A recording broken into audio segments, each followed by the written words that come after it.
Hello and welcome back to Tales. Thank you so much for sticking around with me. For me, today's Tales is going to be something quite different. We're going to get to talk heart to heart. And if you enjoyed this type of content, let me know.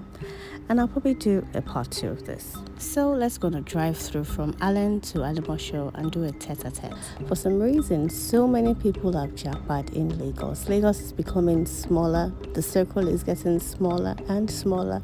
The pressure is getting worse and worse.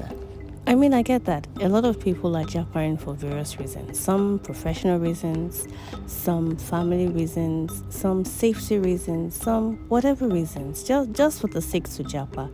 But it has gotten to a point now that to even japa costs a lot of money. And that's because when you look at the rate of the dollar to a naira, you're thinking to yourself, can you really afford this? It's gotten to a point that Japa right now, you actually must be rich to Japa. It's no longer for the indigent. It's no longer for the poor or middle class. You have to have some bucks to Japa. You know, I've thought about this so many times. The rate in which so many people are Japaing, you tend to wonder how many of us would actually be left in Nigeria. Because it will get to a point where those that are Japaing, as we're beginning to see, are leaving their elderly parents behind. So you get a family of 4 children or 5 children. All of them have jackpots to various parts of the world. And honestly, the parents are aged between, say, 50, 60, almost 70. Nobody is left behind. Gone are the days where you would get somebody from the village, one auntie, one cousin, one nephew, one niece to stay back with your parents. But now people, even those nieces and nephews are jackparing. So it's gotten to a point where some parents now are just by themselves. And truth be told is that most African mothers, in fact, most Nigerian parents these days are very weary of getting helps. Those that they don't really know and just coming to stay around with them, they're quite weary, and by all means, you can't fault our daddies and mummies at this age because of the reality on ground. You can't do that. Many have argued that there's this herd mentality, follow mentality a lot of Nigerians are used to. Oh, Lagbaja's daughter, Lagbaja's son has traveled. My son must travel. Oh, my guy don't travel, me too I must follow. But not knowing the true extent to which you're leaving so many things behind, particularly if you're actually well-to-do.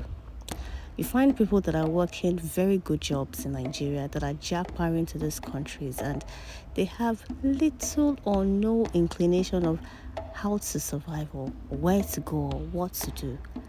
And you're just thinking to myself, well, at least 1,500 naira is equal to $1. That must be some money. But how to even get that $1 is the question. How? And these people have gone to the UK, they've gone to the US, they've gone to Canada, and they're now seeing life for themselves. In fact, right now, they've said UK is in recession. This is not to say Nigeria doesn't have its problems, and this is not to say do not japa.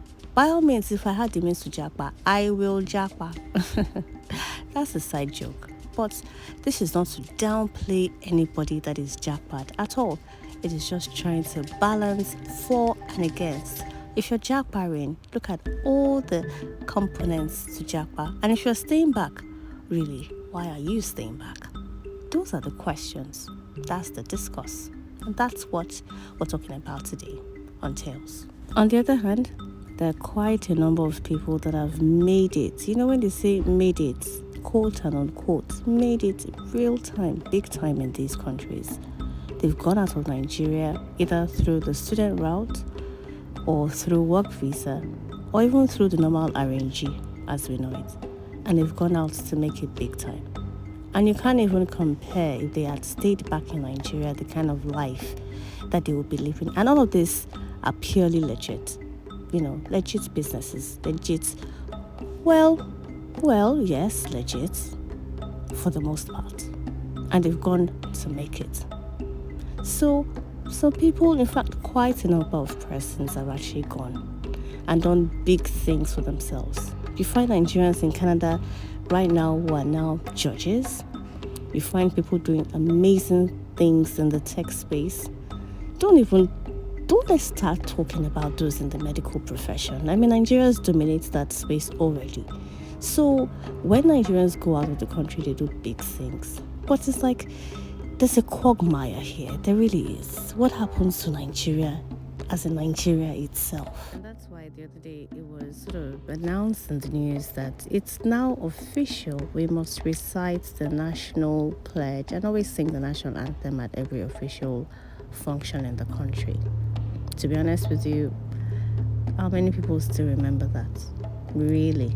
If you were to ask somebody, sing the national anthem, how many people really, really remember that?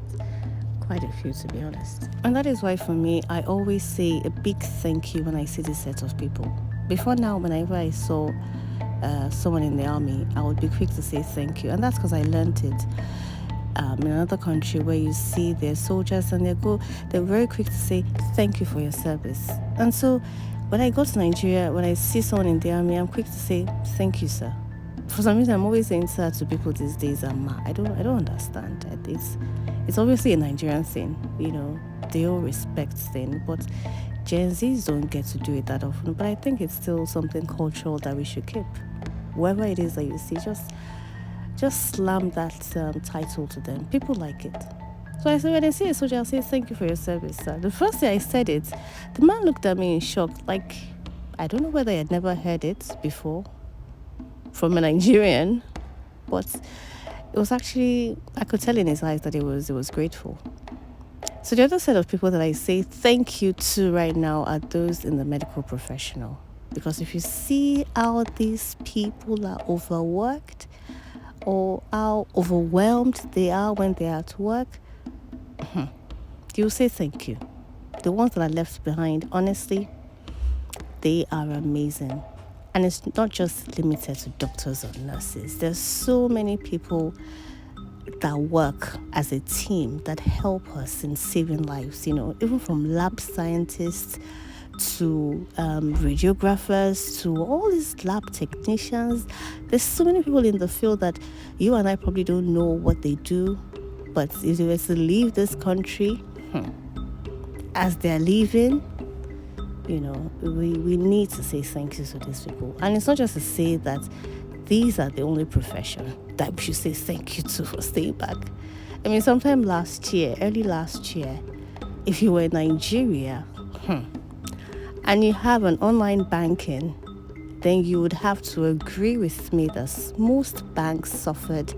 In fact, I still have a grouse with one particular bank that I'm not going to mention their names. You just wake up one morning and go to use either a POS somewhere. They would debit your account, and for some reason it will be declined from the retailer's end. So what happens? The retailer prints out a receipt and asks you to go to your bank to complain. You go to your bank to complain. The bank says, we did not see any form of transaction. So you're stuck in the middle, right? Because an amount of money has left your account. Knowing that we don't have money in this country again, and then you now have multiple sums of money leaving your account, it can be annoying. And that's because the tech bros as we know them, most of them have left the country. So whenever I see those ones to I introduce yourself to me as a tech bro, immediately I say thank you for your service. Or you just tell me you work in a bank, I say thank you for your service, because I know the amount of work these people are doing. Most times banks will just send you an email and say they're going to be working on their online banking between 1 a.m. to whatever. They'll just give you 2 days notice, and then sometimes it extends to over a week. So, there's so many components of Japa that affects us as a people, as a nation, that we don't really talk about. Leaving elderly parents behind. In fact, there's so many care homes springing in Lagos already, and these people are charging a lot of money. They are charging quite a number. I think they've sort of seen the gap, because most people are earning so much in other parts of the country when they're doing care, and it's almost the same thing. Elderly people also need the love and the care, but who's going to take care of them?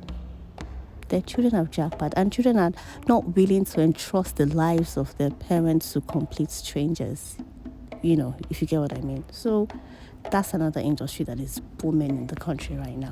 particularly in Lagos. Oh, check the time. Already at our destination. Let me know in the comments, are you a Japa person or you're considering it? Let's talk about this movement.